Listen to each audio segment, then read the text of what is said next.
প্রিয় দর্শক, শুভ সন্ধ্যা। আজকে আমাদের শ্যাডো ক্যাবিনেটের দ্বিতীয় পর্ব, এবং আজকে আমাদের সাথে উপস্থিত হয়েছেন একজন গুরুত্বপূর্ণ স্কলার অর্থনীতি বিষয়ে। আমরা আলোচনা করব অর্থনীতি বিষয়ে অধ্যাপক আনিস চৌধুরীর সাথে।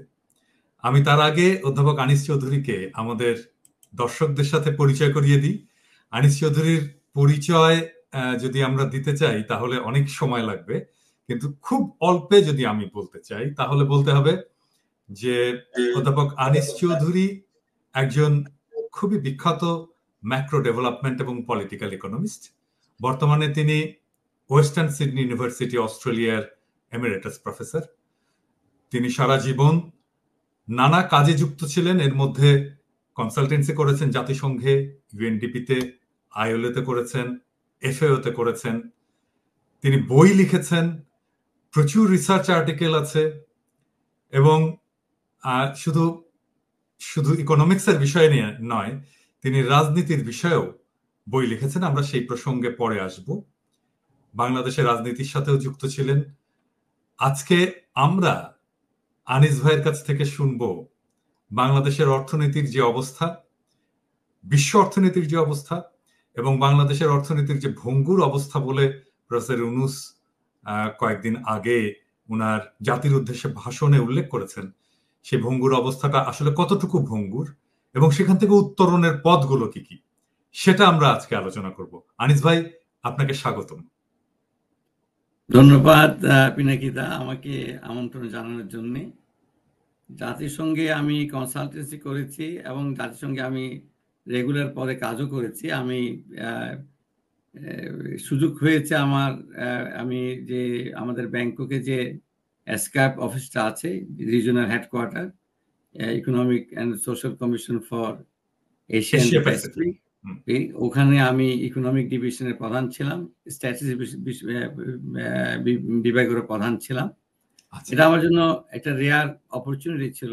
এই কারণে বলছি, আমি জিনিসগুলিকে বাইরে থেকে এবং সামগ্রিকভাবে দেখার সুযোগটা পেয়েছি। আসলেই খুবই ভঙ্গুর অবস্থা। এই ভঙ্গুর অবস্থার পেছনে দায়ী হচ্ছে 1970-71 সাল থেকে যে পর্যন্ত আমরা ব্র্যাটন উডস সিস্টেম যেটা বলি, সেটা হচ্ছে ডলারের মাধ্যমে বিশ্ব বাণিজ্য চলবে, এবং সেই ডলারের একটা গোল্ড ব্যাকিং ছিল। সেই গোল্ড ব্যাকিংটা 71 থেকে আর নেই। নিক্সন সেই ইউএসএ যে প্রতিজ্ঞা ছিল যে তারা ডলারকে স্টেবল রাখবে, সেই স্টেবল রাখবে থ্রু গোল্ড ব্যাকিং, সেটা তারা রাখতে রাজি না। যার ফলে আমরা এখন একটা নন সিস্টেমের মধ্যে আছি। নন সিস্টেমের মধ্যে থাকাতে আমাদের আস্থা ধীরে ধীরে বিশ্ব অর্থনীতির প্রতি আমাদের আস্থা হারিয়ে ফেলেছি আমরা। তারপরে যেটা হয়েছে সেটা হচ্ছে আপনার এই যে ডিরেগুলেশনগুলি যে হয়েছে, বিশ্বে যে বিভিন্ন ডিরেগুলেশন হয়েছে, সেখানে আর এখন পুঁজি যে পুঞ্জীভূত হয়েছে, ধন পুঞ্জীভূত হয়েছে, সেখানে আপনার এই যে মাল্টি ন্যাশনাল কর্পোরেশনগুলির ক্ষমতা অনেক বেড়েছে। ডিরেগুলেশন বলতে আপনি কি বোঝাচ্ছেন? এই যে রাষ্ট্রের যে আগে একটা নিয়ন্ত্রণের যে একটা ক্ষমতা ছিল, সেই ক্ষমতাকে অনেকটা খর্ব করা হয়েছে। ক্ষমতাগুলোকে খর্ব করেছে কর্পোরেট গুলো, তাদের অধিক। এখানে যেটা হয়েছে, প্রথমে হয়েছে বিজাতীয়করণ, প্রাইভেটাইজেশন হয়েছে। আপনি যে জাতীয় সম্পদ গত 100 বছর 50 বছর ধরে যেটা সৃষ্টি করেছেন, মনে করেন আপনি এই যে ইলেকট্রিসিটির ইনফ্রাস্ট্রাকচার, রেলওয়ে ইনফ্রাস্ট্রাকচার, পোর্টের ইনফ্রাস্ট্রাকচার, এগুলো তো জনগণের সম্পদ। এই সম্পদগুলোকে রাষ্ট্রই এটা তৈরি করেছে, রাষ্ট্রের এই সম্পদ, এবং এটা থেকে আয় যেটা সেটা রাষ্ট্রেই যেত, এবং সেই দিয়ে মানুষকে আপনি সেবা দিতেন। এখন সেই সম্পদ, রাষ্ট্রীয় সম্পদ, জনগণের সম্পদ আমি বলবো, সেই সম্পদগুলিকে আপনি বেসরকারি খাতে ছেড়ে দেওয়া হচ্ছে। ছেড়ে দেওয়া হয়েছে কি মানে কি, আপনার অত্যন্ত নিম্ন প্রাইসে এগুলিকে বিক্রি করেছে। বিক্রি করে হয়তো প্রথম বছর আপনি আমরা যে গল্প পড়েছিলাম যে সোনার ডিম পাড়া যে গুজ, তাকে আপনি একদিনে সব সোনার ডিম নেবেন, সেজন্য সোনার গুজকে আপনি জবাই করে দিলেন। সোনার হাঁস। হ্যাঁ, সোনার হাঁস। এই জিনিসটাই হয়েছে যে আপনার এই যে কর্পোরেশন গুলিতে ওরা বললো ওরা ইনভেস্টমেন্ট করবে, আমাদের আর চিন্তা করতে হবে না, আমরা ওখান থেকে ওদের কাছ থেকে ট্যাক্স পাবো, ওদের আমাদের চলবে। আমরা এই আলোচনায় হয়তো যাব আবার, মানে আমার ব্যক্তিগতভাবে এই প্রসঙ্গে হয়তো কিছুটা আপনার সাথে বিনয়ের সাথে দ্বিমত করতে হবে, কারণ প্রাইভেট পাবলিক পার্টনারশিপ এটা ইকোনমির একটা অন্যতম ড্রাইভার, একটা রাষ্ট্রীয় ইকোনমির। আর ধরেন একটা রাষ্ট্রীয় সম্পদ যদি বলেন যে ধরেন আমাদের কাপ্তাই বাঁধ, এটা আমরা করেছি অনেক আগে, হ্যাঁ, এটার তো ডেপ্রিসিয়েশন হতে হতে হতে হতে এটার ভ্যালু তো জিরো এখন। যাই হোক, আমরা ওই প্রসঙ্গে পরে আসবো। আমরা আপনার আলোচনায় যেটা বুঝতে পারলাম যে বিশ্ব অর্থনীতির অবস্থা কয়েকটা কারণে খারাপ। প্রথমত ডলারের যে মূল্যমান সেটা যখন বিচ্যুত করা হলো সোনা থেকে, তখন ডিলিঙ্ক করা হলো সোনা থেকে, তখন থেকে এটা শুরু হয়েছে, এবং তারপর থেকে এই নানা ধরনের অর্থনীতির উপর রাষ্ট্রীয় নিয়ন্ত্রণটা কমিয়ে যাওয়ার কারণে কর্পোরেশন গুলো লাভ বেড়েছে এবং বেসরকারি খাতগুলো শক্তিশালী হয়েছে, এবং এর ফলে ধন বৈষম্য বেড়েছে, দারিদ্র্য বেড়েছে। এই তো, আমি কি ঠিক বললাম? ঠিকই বলেছেন। আচ্ছা, এবং এতে করে আমাদের এখন যেটা হয়েছে যে কথা আমি যে আসছিলাম, যে ট্যাক্স পাওয়া নিয়ে আমার রেভিনিউ যে আমাদের ফ্লো যেটা ছিল সেটা কমে যাওয়াতে প্রত্যেকটি দেশে এখন আপনার ঋণের পরিমাণ বেড়ে গেছে। আপনি যদি আমেরিকার দিকে দেখেন, আমেরিকাতে আপনার অ্যাবাউট এই যে beginning of 1980s about $10 billion national debt ছিল। এখন এটা হয়ে গেছে 34 ট্রিলিয়ন, 10 বিলিয়ন থেকে 34 ট্রিলিয়ন ডলার ন্যাশনাল ডেট। আচ্ছা, এই প্রসঙ্গে আসি। এই প্রসঙ্গে আপনার একটা ইন্টারেস্টিং আর্টিকেল গত বছর ছাপা হয়েছে, chronicles of debt crisis foretold নাম দিয়ে। আমি জানি না এটা আমরা দেখাতে পারবো কিনা, যদি এটা দেখানো সম্ভব হয় স্ক্রিনে তাহলে দেখিয়ে দিলে আমাদের দর্শকেরা এটা পড়ে ফেলতে পারতো। তার মানে আপনি ঋণ সংকটের কথা এটা বলছেন, যে আগে থেকেই বলছেন, ভবিষ্যৎবাণী করছেন যে ঋণের কারণে একটা সংকটে পড়তে যাবে। এটা আমার একটু জানারও আগ্রহ ছিল, কারণ অর্থনীতির ছাত্র হিসাবে ঋণকে তো আমরা কখনোই নেগেটিভলি দেখি না, মানে কখনোই বলবো না, আমরা ঋণকে সাধারণভাবে নেগেটিভলি দেখি না। মানে ঋণ নেওয়াটা খারাপ কেন? ঋণ নিয়ে তো আমি সম্পদ সৃষ্টি করি, ঋণ নিয়ে আমি একজন উদ্যোক্তা, একটা শিল্প সৃষ্টি করে, কর্মসংস্থান সৃষ্টি করে। রাষ্ট্র ঋণ নেয়, ঋণের তো দরকার আছে, ঋণ ছাড়া চলবে কিভাবে? না, খুবই কেন নেগেটিভ হবে? গুরুত্বপূর্ণ অবজারভেশন আপনি যে অবজারভেশনটা করেছেন অত্যন্ত গুরুত্বপূর্ণ অবজারভেশন। এবং ঋণ নেওয়াটা, ঋণ ইটসেলফ ইজ নট, আমি বলছি না যে ভুল, কিন্তু ঋণটা যে আপনি বললেন উদ্যোক্তারা ঋণ নিয়ে সেটা একটা প্রোডাক্টিভ কাজে ব্যবহার করতে হবে। এখন সেটা যদি না হয় তাহলে আপনি ঋণ নিয়ে করবেনটা কি? আপনি তো ঋণগ্রস্ত হয়ে ওইটা যে প্রোডাক্টিভ কাজে ইউজ না করেন তাহলে আপনি তো এটা ফেরত দিতে পারবেন না। আপনি এক ঋণের বোঝা বাড়তে থাকবে, আপনি চক্রবৃদ্ধি হারে বাড়তে থাকবে। তাই হয়েছে। আমি যদি বাংলাদেশের কনটেক্সটেই ধরি, এটাকে আমি বিশ্ব রাজনীতির দিকে গেলাম না, আপনি এখানে রিইনভেস্টমেন্ট হয়নি, আপনার শেয়ার এই যে আপনার সিওএদের বেতন বিশ্ব যদি দেখি আমি গ্লোবালি কয়েকশো গুণ বেড়েছে সাধারণ কর্মচারীদের তুলনায়। তাহলে আপনি প্রোডাক্টিভলি ইউজ হচ্ছে না ওখানে। বাংলাদেশের ক্ষেত্রে যে হয়েছে সেখানে চুরি হয়েছে প্রচুর এই টাকা। এই যে আপনি ঋণ এনেছেন কিন্তু ঋণটা আপনি ব্যবহার করেছেন চুরির কাজে, আপনার প্রজেক্ট সিলেকশন ঠিক হয়নি, আপনি যেটা 100 টাকায় করতে পারতেন সেটা দেখেছে 500 টাকা লেগেছে, 400 টাকার আপনি কি করে ইয়ে করবে? এবং শুধু তাই না, এই টাকা আবার বাইরে চলে গেছে। এই টাকার যদি আবার দেশেও কোনো জায়গায় রিইনভেস্টমেন্ট হতো তাহলে মানে আপনি হয়তো ওই প্রজেক্ট থেকে আসেনি, অন্য জায়গা থেকে আসতো, সেই জিনিসটাও তো হয়নি। আমাদের দেশের সমস্যা হয়েছে এখন এইটাকে যদি আমি এখন লোকাল লেভেলে নিয়ে আসি, আপনি যেটা বললেন গ্লোবাল ক্রাইসিস থেকে কি করে লোকাল ক্রাইসিসে আসে, এই গ্লোবাল ক্রাইসিস সব দেশকে কিন্তু একইভাবে এফেক্ট করে না। যারা যাদের অবকাঠামোটা শক্ত আছে সেখানে আপনার ওটা এত এফেক্ট। আমি আপনাকে একটা উদাহরণ দেই। এই আমাদের অঞ্চলে 1997-98-এ এই যে এশিয়ান ফাইন্যান্সিয়াল ক্রাইসিস আমরা বলি হয়েছে, কেউ এটা প্রিডিক্ট করেনি, কারণ সবাই বলছিল যে আসিয়ান কান্ট্রিগুলি হাই গ্রোথ হচ্ছে, ইস্ট এশিয়ার মিরাকেল হচ্ছে, সবাই ওই ইয়েতে একটা মরিচিকার মধ্যে ছিল। এই ক্রাইসিসটা ওভারনাইট কি করে হলো এটা নিয়ে অনেক এই বিতর্ক আছে, কনস্পিরেসি থিওরি আছে, কিন্তু সব দেশ একইভাবে এফেক্টেড হয়নি। ইন্দোনেশিয়া হচ্ছে ওয়ার্স্ট এফেক্টেড কান্ট্রি, আর সাউথ কোরিয়া ছিল লিস্ট এফেক্টেড কান্ট্রি। এই দুটো কান্ট্রির আমি তুলনা দিচ্ছি আপনাকে। সাউথ কোরিয়া যখন হলো, south Korea by then democratise হয়ে গেছে। লেট 80s থেকে সাউথ কোরিয়া, তাইওয়ান ওরা সাকসেসফুলি ডেমোক্রেটাইজ করেছে। জনগণ যখন ক্রাইসিস সময় তাদের বাড়িতে যে বৌদের যে আপনার স্বর্ণ থাকে, তার মধ্যে আমাদের বান কিন মুন তখন সাউথ কোরিয়ার ফরেন মিনিস্টার, ওরা ঘর থেকে স্বর্ণগুলি এনে এনে তারা সেন্ট্রাল ব্যাংকে জমা দিতে লাগলো। রিজার্ভ চলে গেছে, আমাদের স্বর্ণ আছে, বাড়িতে বাড়িতে স্বর্ণ আছে সবাই। তাহলে কেন করলো? অথচ ইন্দোনেশিয়াতে হলো না।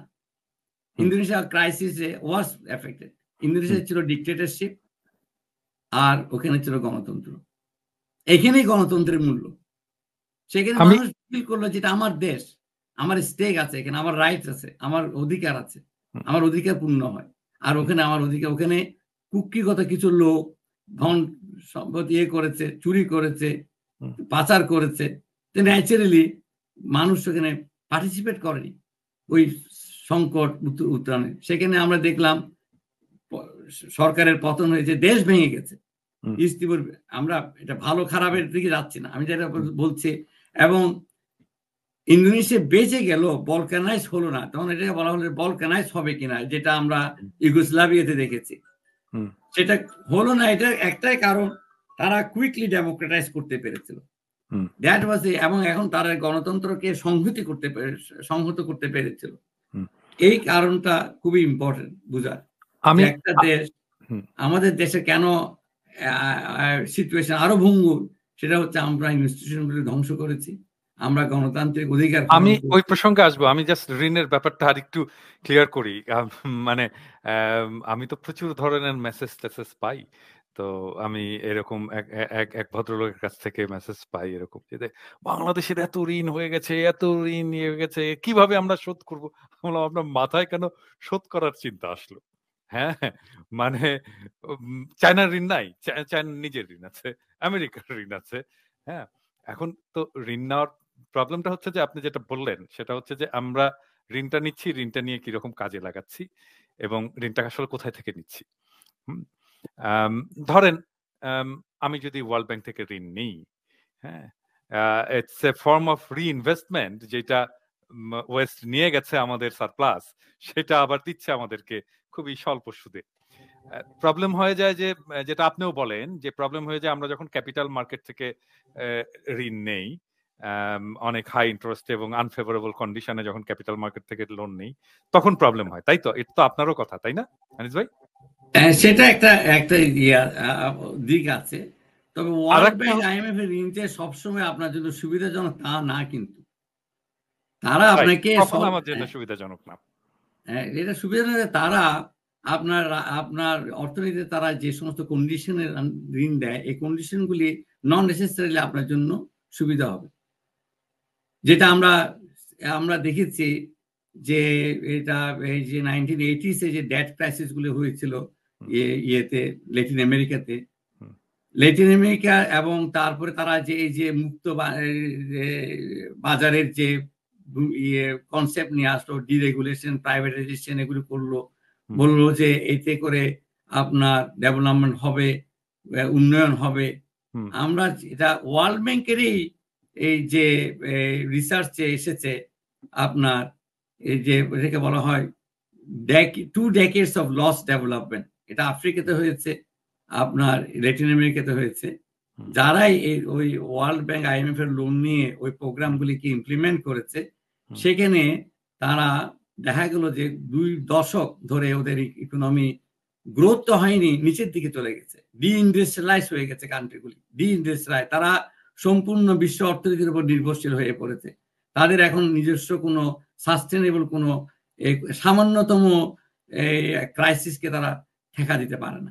না মানে এই এটা একটা পরিপূর্ণভাবে ওয়ার্ল্ড ব্যাংক IMF এর লোনকেই এটার জন্য দোষ দেওয়া যায় পরিপূর্ণভাবে? আমি মনে করি পরিপূর্ণভাবেই। যারা আলোচনায়, যারা এটা রিসার্চ করেছে, তারা ভিকটিমকে অপরাধ করে। আপনাকে ডাক্তার বললো যে আমি ওষুধ ঠিকই দিয়েছিলাম, আপনি ওষুধ ঠিক মতো খাননি, ঠিক পরিমাণে ডোসেস নেননি, হ্যাঁ, এখন ওই দোষটা ওদের উপর এসে চাপ পড়ছে। কিন্তু আপনি যদি সিরিয়াস রিসার্চ করেন, দেখা যায় যে সরি, একটা তো ইয়ে আছেই যে এই যে ওয়ার্ল্ড ব্যাংক IMF এর ঋণ নিয়ে আমাদের দেশে এক ধরনের মানে আপনার আমার দুইজনেরই যেহেতু লেফট ব্যাকগ্রাউন্ড আছে, এক ধরনের কমিউনিস্ট লেফট ক্রিটিসিজম তো আছেই, এবং তারা তো পছন্দ করে না, লেফটরা কমিউনিস্টরা তো পছন্দ করে না যে ওয়ার্ল্ড ব্যাংক IMF এর লোন নেই।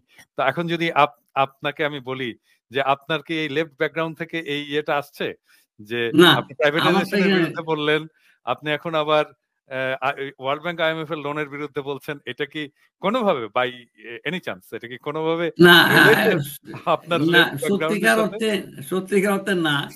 সরি, আমি খুব পেনিট্রেটিং কোশ্চেন করলাম আপনাকে। না, আমার ওই লেখাটা যদি পড়েন, এই লেখাটা এখন বেশ প্রসার পেয়েছে। আমি ওখানে সব ডেটাবেস, আপনি এই যে এই 1960 সনের বিগিনিংয়ে, তখন অনেক বিতর্কের পরে জাতিসংঘে আপনি ডেভেলপ কান্ট্রিরা এগ্রি করলো 0.7% of their national income will be given, দিবে আপনাকে ইয়ে হিসেবে, মানে এইড হিসেবে আসবে, ট্রান্সফার অফ, এই যেটা আপনি বললেন, যারা আমাদের কাছ থেকে নিয়ে গেছে তারা আমাদেরকে কিছু সাহায্য বলবো না আমি, তারা কিছু আমাদেরকে ফেরত দেবে। সেটা তারা এগ্রি করলো অনেক বিতর্কের পরে, 1% অফ জিডিপি আর জিএনপি। সেটা পরে বলে না, আমরা সরকারি ভাবে দেব 0.7 আর বাকি 0.3 বেসরকারি খাতে আসবে, সেইভাবে আমরা মোটামুটি 1% করে জিডিপি। তখন যে সময় সিদ্ধান্ত নিয়েছিল, তখন কিন্তু ওইটাই ছিল অ্যাকচুয়ালি 0.6% মতো আপনার আসতো এইড হিসাবে, সরকারি ভাবে আসতো। তো সেই জন্য ওটাকে 0.7 করা হলো। আচ্ছা ঠিক আছে, আর 10% পয়েন্ট বাড়ানো যাবে। এখন এটা তো কখনই হয়নি, এখন হচ্ছে এটার পরিমাণ হচ্ছে 0.3%। তাহলে আপনি কি আপনার প্রমিস রেখেছেন গত 60 বছরের প্রমিস? তো এখন তারা বলছে যে না, তোমরা সরকাররা হচ্ছে আপনার সরকারি ইয়ে করাপ্ট, সব সরকার, আমরা দেব না, আমরা এনজিওদেরকে দেব এই টাকাটা। এনজিওরা পায়নি। তো এনজিও মুভমেন্ট শুরু হলো 1980s থেকে, টু আন্ডারমাইন দি স্টেট। হ্যাঁ, তো এটা করলেন আপনি। আবার আরেকদিক থেকে আনিস ভাই, আরেকদিক থেকে যে ধরেন চাইনিজ লোনের বিরুদ্ধেও তো এক ধরনের ক্যাম্পেইন আছে, চাইনিজ ডেট ট্র্যাপ বলে তো একটা ক্যাম্পেইন, বড় ধরনের ওয়েস্টে ক্যাম্পেইন আছে যে, এবং শ্রীলঙ্কার যে বিক্ষোভ এবং সরকার পরিবর্তন, এটার পেছনে চাইনিজ ডেট ট্র্যাপের একটা বড় রোল ছিল বলেও অনেকেই বলার চেষ্টা করেছেন। তো এই প্রসঙ্গে আপনার মতামতটা কি? মানে ধরেন ওয়ার্ল্ড ব্যাংক আমার মতামত একটা ইয়ে আছে, চাইনিজ ডেট ট্র্যাপ নিয়েও, চাইনিজ লোন নিয়েও একটা প্রবলেম আছে। তাহলে আপনি চাইনিজ লোনটাকে কিভাবে দেখেন? চাইনিজ লোন, এই যে 2-1 দিন আগে, মানে সপ্তাহখানেক আগে, আপনার সাউথ আফ্রিকার প্রেসিডেন্ট রামাফোসা ওপেনলি বলেছে, আমরা এখানে কোনো ডেট ট্র্যাপ দেখছি না। চাইনিজ লোন আমাদের জন্য, যে জিনিসটা ওয়েস্ট আমাদের সাথে প্রমিস করে করেনি, সেটা চাইনিজরা আমাদেরকে সাহায্য করছে। এটা আমি ইতিহাসে আর যাব না, কিভাবে আপনার এই যে জাম্বিয়া থেকে আপনার রেল লাইন তানজানিয়ার মধ্যে দিয়ে চায়না ইয়ে করেছিল এই শীতল যুদ্ধের সময়, বানিয়ে দিয়েছিল ওখানে, ওগুলি আমি যাচ্ছি না ইতিহাসে। এখন যদি আমি শ্রীলঙ্কার ইয়েতে দেখেন, শ্রীলঙ্কার টোটাল ডেটের আপনার মোর দেন 50% হচ্ছে কমার্শিয়াল লোন, আর চাইনিজ ডেট হচ্ছে ক্যাপিটাল মার্কেট থেকে নেওয়া, ক্যাপিটাল মার্কেট যেগুলো শর্ট টার্ম লোন, ম্যাক্সিমাম 10 বছরের ম্যাচুরিটি, হাই ইন্টারেস্ট রেট। এবং চায়না আপনার ওই আর্টিকেলে ক্যাপিটাল মার্কেটের লোন নিয়েও আপনি বলেছেন যে আসলে এটাই মূল ক্রাইসিসটার পিছনে কারণটা এটাই ক্যাপিটাল মার্কেট। এটার জন্য যেটা একটু আমাকে বলতে সুযোগ দেন এখানে, কেন না আমি সাপ্লিমেন্টারি কোশ্চেন জেনে নিই আর কি। এটা বাংলাদেশে কি ক্যাপিটাল মার্কেট থেকে লোন নিয়েছিল হাসিনা? খুব বেশি না বাংলাদেশে। বাংলাদেশের সমস্যা কিন্তু ম্যাক্সিমাম হচ্ছে অফিসিয়াল লোন।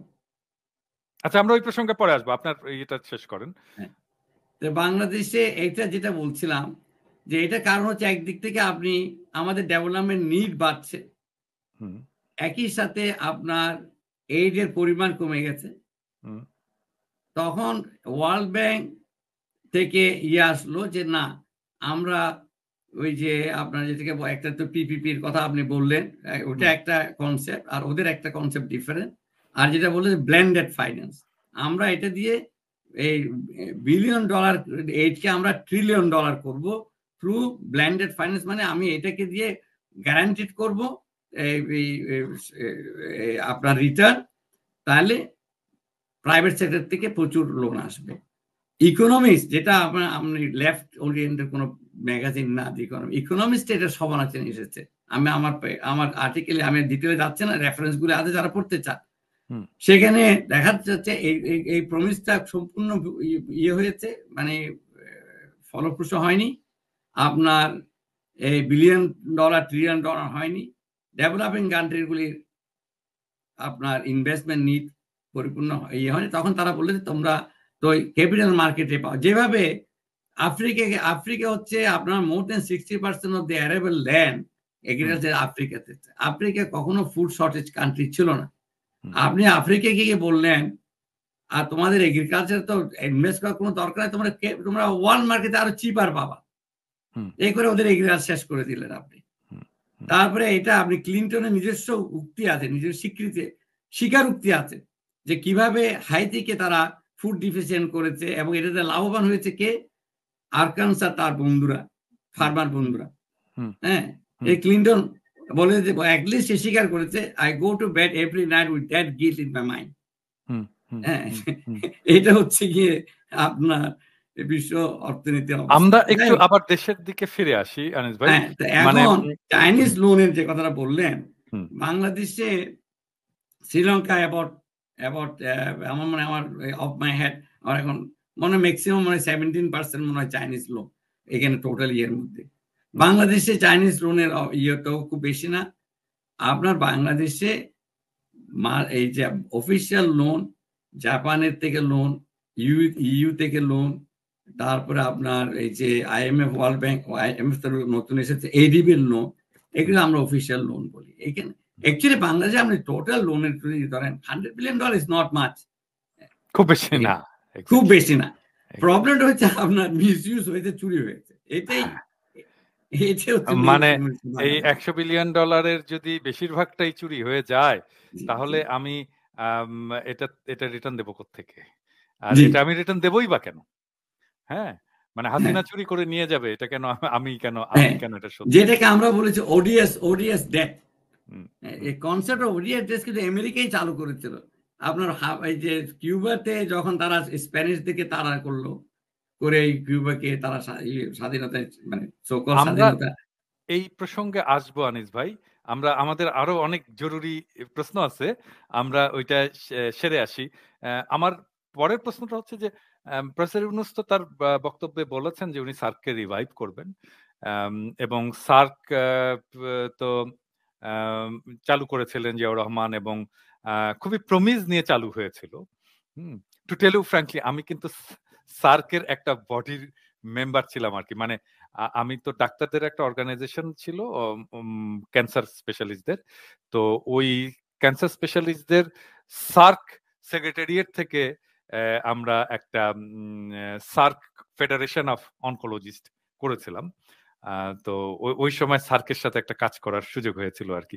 এবং এটা আমাদেরকে যথেষ্ট, বাংলাদেশের ক্যান্সার স্পেশালিস্টদেরকে যথেষ্ট হেল্প করেছিল তাদের এক্সপার্টাইজ বাড়ানোর জন্য এবং পারস্পরিক যোগাযোগ বাড়ানোর জন্য। এনিওয়ে, তো এই যে আপনি তো ইয়েতে ছিলেন, আপনি তো ইউএনইএসসিএপির ইকোনমিক এবং স্ট্যাটিস্টিক্স ডিপার্টমেন্টের হেড ছিলেন, ওইটারও হেড ছিলেন, এবং এশিয়ার ইকোনমি নিয়ে আপনি কাজ করেছেন ইউএন এর তরফ থেকে।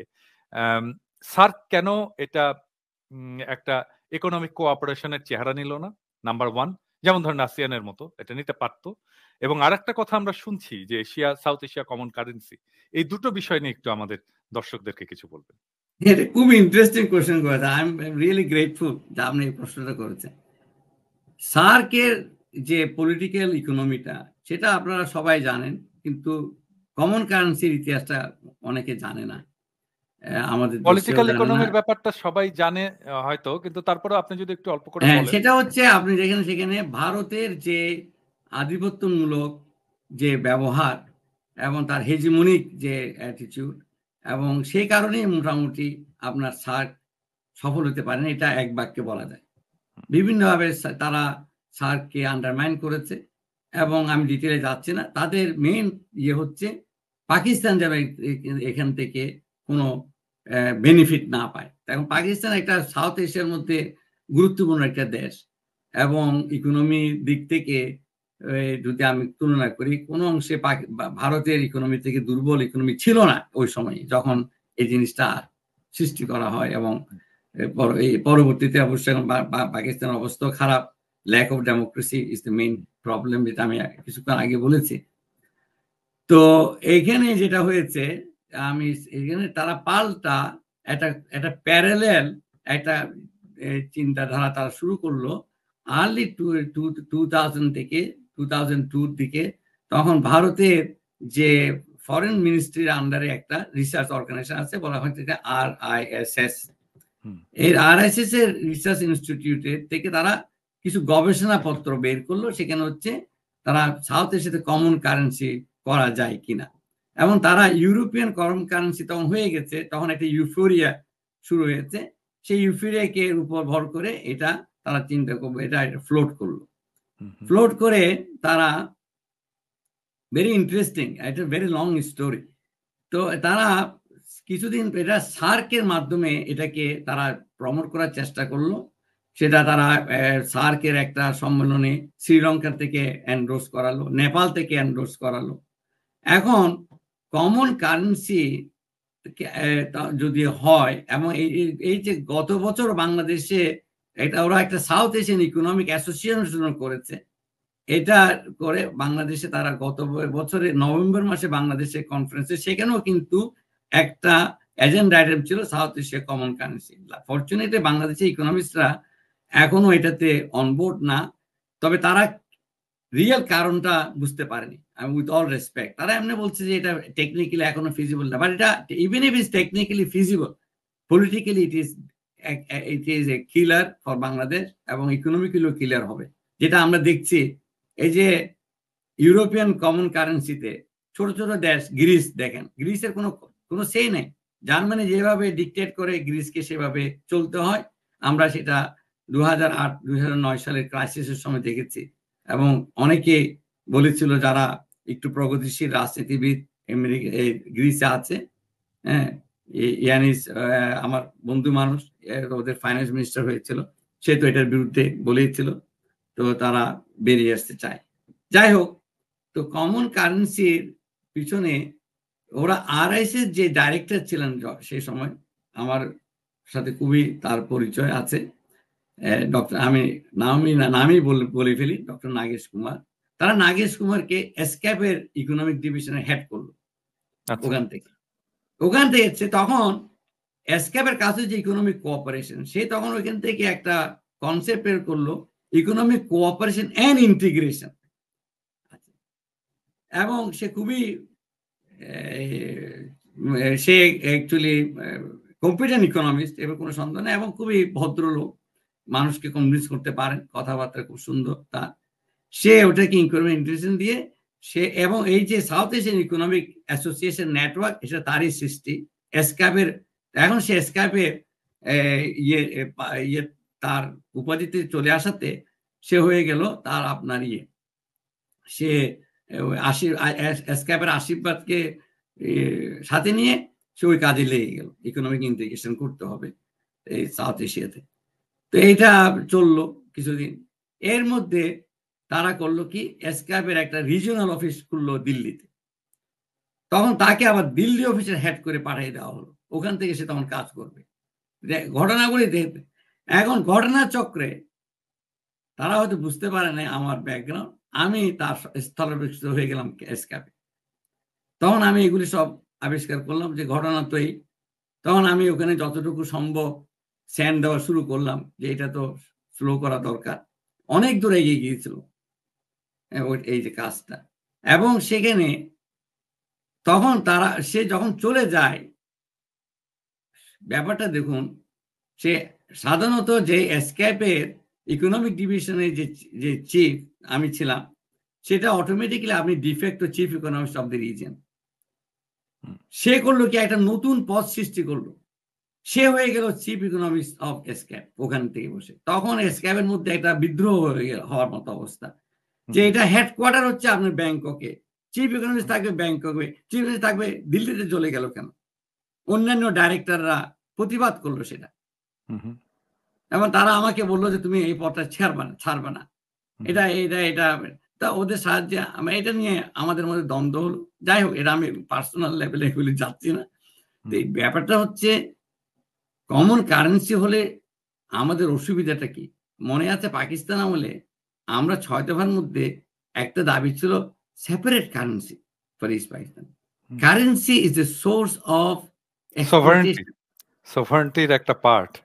আপনি কেন আমেরিকা ডলারকে আপনার আন্তর্জাতিক বাণিজ্যের কারেন্সি করলো? Because they wanted to continue the exploitation. কেন আফ্রিকাতে ফ্রান্সের প্রাক্তন কলোনিগুলিকে এখনো ফ্র্যাঙ্ক ইউজ করতে হয়?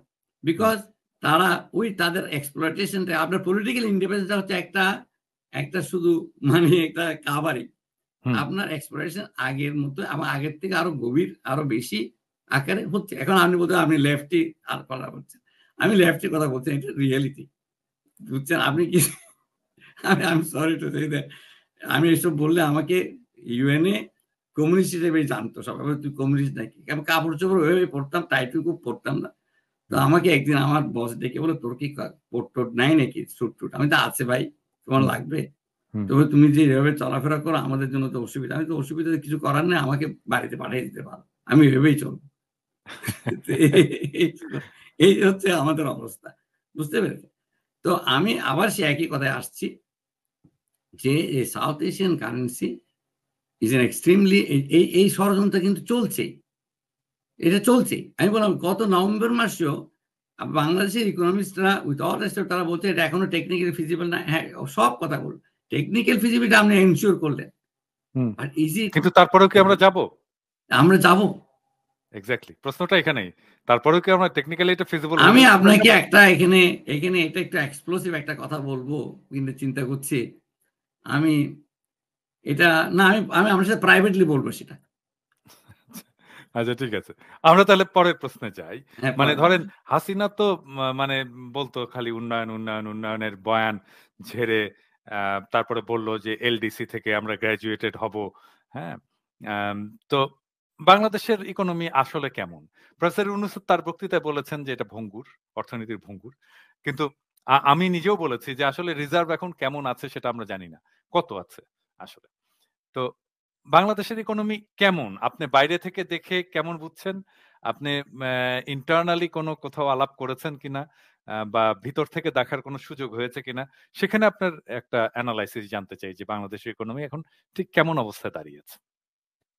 আমি প্রথমে বলে নিতে চাই, আমি ইন্টারনাল ইনফরমেশন আমার কাছে কম, কারণ প্রথম কথা হচ্ছে আমি বিদেশে থাকি, দ্বিতীয় কথা হচ্ছে বাংলাদেশে ইনফরমেশন তো দেওয়া হয়নি। 2016 সাল থেকে ট্রেড ফিগার আপনার বাংলাদেশ ব্যাংক থেকে ট্রেড ফিগার দেয়নি, আর আপনার বাংলাদেশ যে ব্যুরো অফ স্ট্যাটিস্টিক্স থেকে আমরা কোনো ট্রেড ফিগার পাইনি। ট্রেড ফিগার না পাওয়ার কারণ হচ্ছে ট্রেডের মাধ্যমে কিন্তু টাকাটাগুলি পাচার হয়েছে মিস ইনভয়েসিং করে, ইলিসিটি যে ট্রান্সফার অফ ফান্ড হয়, এটার মেইন একটা সোর্স হচ্ছে ইনস্ট্রুমেন্ট হচ্ছে আমরা ট্রেড মিস ইনভয়েসিং। আপনি যে ইম্পোর্টে দেখাবেন বেশি দাম এনেছেন, এক্সপোর্টের দাম দেখাবেন কম, হ্যাঁ, তাহলে আপনি কি করে তথ্য পাবেন? এখানে কোনো বাংলাদেশে যে তথ্য আছে সেটা কতটুকু রিলায়েবল, নির্ভরশীল আমি জানি না। এটা একটা ফ্যাক্টর। আর একটা ফ্যাক্টর হচ্ছে আমি তো দেশে যাই, মাঝে মধ্যে যাই, তবে ওই ইনফরমেশন পাওয়াটা খুব টাফ, ওইটা আমি রিলাই করি। আমি কিন্তু সাধারণভাবে যেটা বলছিলাম যে বাংলাদেশের অর্থনীতি ভঙ্গুর কেন, একটা হচ্ছে প্রচুর টাকা পাচার হয়েছে, ধনবৈষম্য বেড়েছে সাংঘাতিক। মানুষ এখানে এই যে আপনি বললেন উন্নয়ন কিন্তু শুধু জিডিপি না। আমি যদি ধরিও নেই জিডিপি ফিগারটা কোনো ম্যানিপুলেট করা হয়নি, হয়েছে, আমি প্রমাণ করতে পারবো ইনডাইরেক্টলি, ধরে নিলাম এটার এই তথ্যটা সঠিক তথ্য। আমি এই উন্নয়ন আমি আপনাকে একটা ব্লান উদাহরণ দিই। বাংলাদেশে গণতন্ত্র নেই, আমি কনসেন্ট্রেশন ক্যাম্প করলাম, প্রচুর জেল বানালাম, প্রচুর জেল, জিডিপি কিন্তু বেড়ে যাবে। অবশ্যই পারবে, হ্যাঁ। আপনি কি ওই ধরনের আমি প্রচুর গুলিগোলা কিনলাম, আমি প্রচুর পুলিশ রিক্রুট করলাম এবং পুলিশকে আমি মিলিটারাইজ করলাম, তাদেরকে ইকুইপমেন্ট দিলাম, AK-47 কিনে দিলাম, জিডিপি বেড়ে যাবে। তাই আপনি কি অসংখ্য আয়না ঘর বানালাম, জিডিপি বেড়ে যাবে। হ্যাঁ, আচ্ছা, তারপর আপনি ওইটা করলেন না, আপনি কোনো এনভায়রনমেন্টের উপর কোনো আপনার ইয়ে রাখলেন না, আপনি প্রচুর এই যে আমি সুন্দরবন কেটে সমস্ত গাছ বেচে দিলাম, জিডিপি বেড়ে যাবে। হ্যাঁ, বেচে দিলাম। তারপরে আপনি জাহাজ ভাঙতে শুরু করলেন, জিডিপি বেড়ে যাবে। মানুষের স্বাস্থ্যের অবস্থা কি হবে? স্বাস্থ্যে যখন মানুষের অধপতন হবে, প্রচুর প্রাইভেট হসপিটাল হবে, জিডিপি বাড়বে, ডাক্তারদের ইনকাম বাড়বে, ফার্মাসিস্টদের ইনকাম বাড়বে। আপনি ওটা কি ডেভেলপমেন্ট বলবেন? এই জায়গাটায় আমি আপনার এক্সপার্টাইজের এরিয়া আসতে চাই, এবং আমি জানি না আনিস ভাই আপনি জানেন কিনা, মানে আমি পিএইচডি করছি ওখানেই, সাস্টেনেবিলিটিতে। তো সাস্টেনেবল ইকোনমি, হ্যাঁ, এটা আসলে কি, এটা কেন জরুরি আমাদের জন্য, এই প্রসঙ্গে আপনার কাছে কিছু জানতে চাই সংক্ষেপে। এটা তো আপনি অলরেডি আপনি নিজে এখনই আপনার প্রশ্নের মধ্যে উত্তরটা রয়ে গেছে। আমি যদি সাস্টেনেবল একটা রেভিনিউ হচ্ছে পরবর্তী প্রজন্মকে আমরা একটা ফ্যামিলিতে কি করি, বাবা চায় আমার ছেলে মেয়ে আরেকটু একটা বেটার পজিশন থেকে শুরু করুক।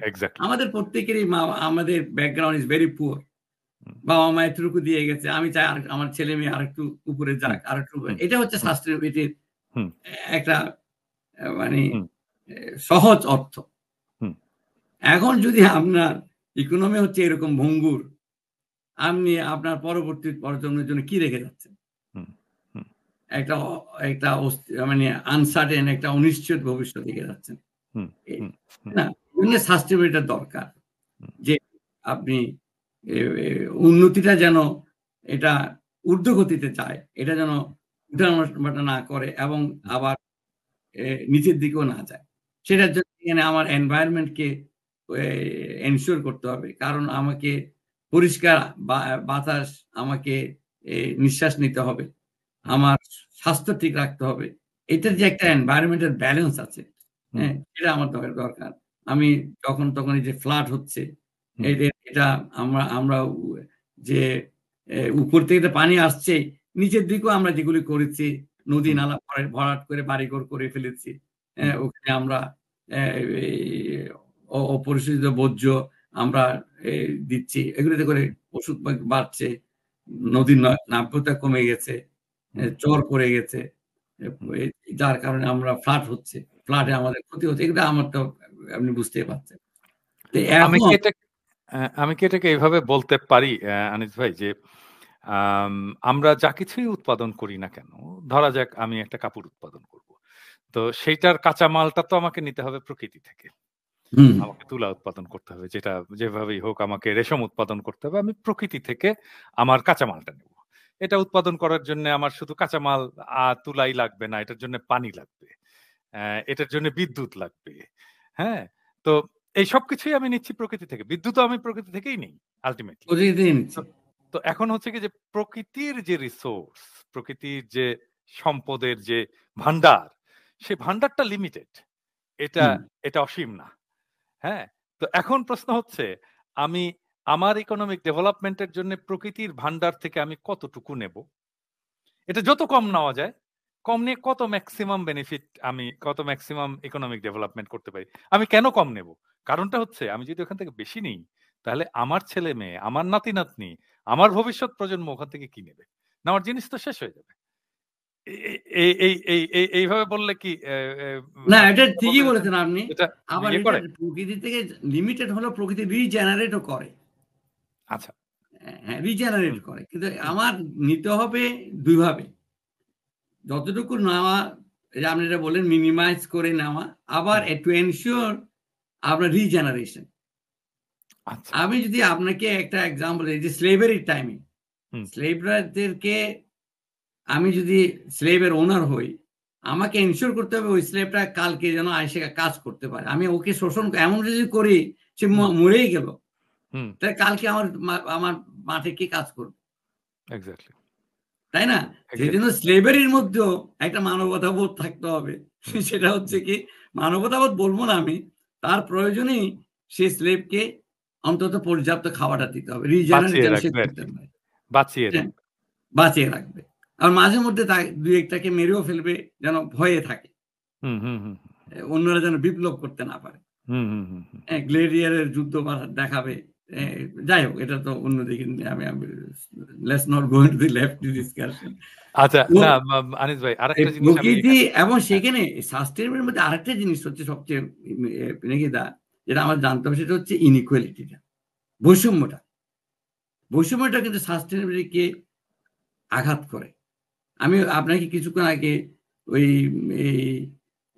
এই যে ডেমোক্রেটিক রাইট, এগুলি ইম্পর্টেন্ট, এগুলি কিন্তু ইকোনমিক না, অ্যাপারেন্টলি সামাজিক, রাজনৈতিক, এগুলি কিন্তু আপনার সাস্টেইনেবিলিটির জন্য ভীষণ প্রয়োজন।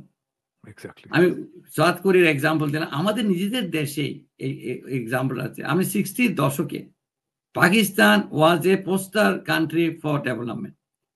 60-র দশক ছিল ইউনাইটেড নেশনসের প্রথম ডেভেলপমেন্ট দশক। আচ্ছা, সেখানে গ্রোথ রেট টার্গেট করা হয়েছিল 5%। Only few countries achieved that, and Pakistan was one of them.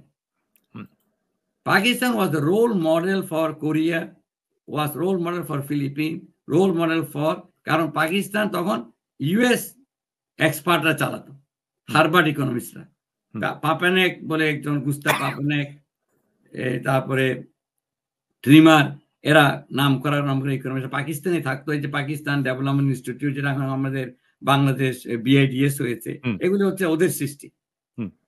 ওই আদতে তারা কোরিয়াতে সৃষ্টি করেছে, কোরিয়া ডেভেলপমেন্ট ইনস্টিটিউট, ইন্দোনেশিয়াতে করেছে, ফিলিপিনে করেছে। পাকিস্তান ছিল, তেমন আমরা 68-এ এসে ডেকেড অফ ডেভেলপমেন্ট উদযাপন করলাম। আমি 9-10-এর ছাত্র। In 1 year, Pakistan exploded. Ayub Khan হলো কেন? এই যে আমাদের আঞ্চলিক বৈষম্যগুলি বেড়ে গেল, পার্সোনাল বৈষম্য তো বেড়েছেও, আঞ্চলিক বৈষম্য বেড়ে গেল, এটা সাস্টেন করতে পারেনি, কান্ট্রি ধ্বংস হয়ে গেল। সিমিলারলি আমাদের এখানে এখন যে বৈষম্যটা হয়েছে, দারিদ্র, কিন্তু মানুষ দারিদ্রের মধ্যে আমরা সবাই গরিব, সবাই একজন আরেকজনকে সাহায্য করে আমরা টিকে থাকতে পারবো। কিন্তু যখন বৈষম্য বাড়ে, তখন কিন্তু এটা একটা রিলেটিভ ডিপ্রাইভেশন সৃষ্টি হয়, তখন ঘৃণা সৃষ্টি হয়, তখন আমার কাছে মনে হয় এই দেশ আমার না, আমি কেন স্যাক্রিফাইস করবো এই দেশের জন্য? এই দেশ তো ওদের জন্য, যারা ধনী, যারা ক্ষমতাশীল, যাদের অনেক পাওয়ার আছে, আমার জন্য দেশ না। তাহলে দেশের যদি তখন কোনো সমস্যা, আমি ঝাঁপিয়ে পড়বো না, যেটা আমি কোরিয়াতে ঝাঁপিয়ে পড়েছিল লোকজন, সাধারণ লোক, ঘরের বউ, ওরা ঝাঁপিয়ে পড়লো, তাদের যার কিছু আছে নিয়ে ঝাঁপিয়ে পড়লো তারা। এই যে সাস্টেইনেবিলিটির এই দিকটা কিন্তু খুবই প্রয়োজন। আপনার এনভায়রনমেন্টের দিক থেকে যেটা আপনি বললেন, যে উদাহরণ দিন, অত্যন্ত সুন্দর উদাহরণ, কিন্তু যে জিনিসটা মিসিং হয়ে যায়, যেমন বাংলাদেশে ওরা দেখায়, এই বলতো যে মালয়েশিয়ার মডেল ফলো করব, আমরা সিঙ্গাপুর মডেল ফলো করব। আপনি দেখেন মালয়েশিয়াকে এখন বলা হয় মিডল ইনকাম ট্র্যাপে আছে। কেন? মালয়েশিয়া সাকসেসফুলি ডেমোক্রেটাইজ করতে পারে নাই। কারণ ডেমোক্রেসির একটা ভ্যালু হচ্ছে হিউম্যান রাইটস, এগুলি বাদ দিল অ্যাকাউন্টেবিলিটি আছে, মানে আপনি জবাবদিহিতা আছে।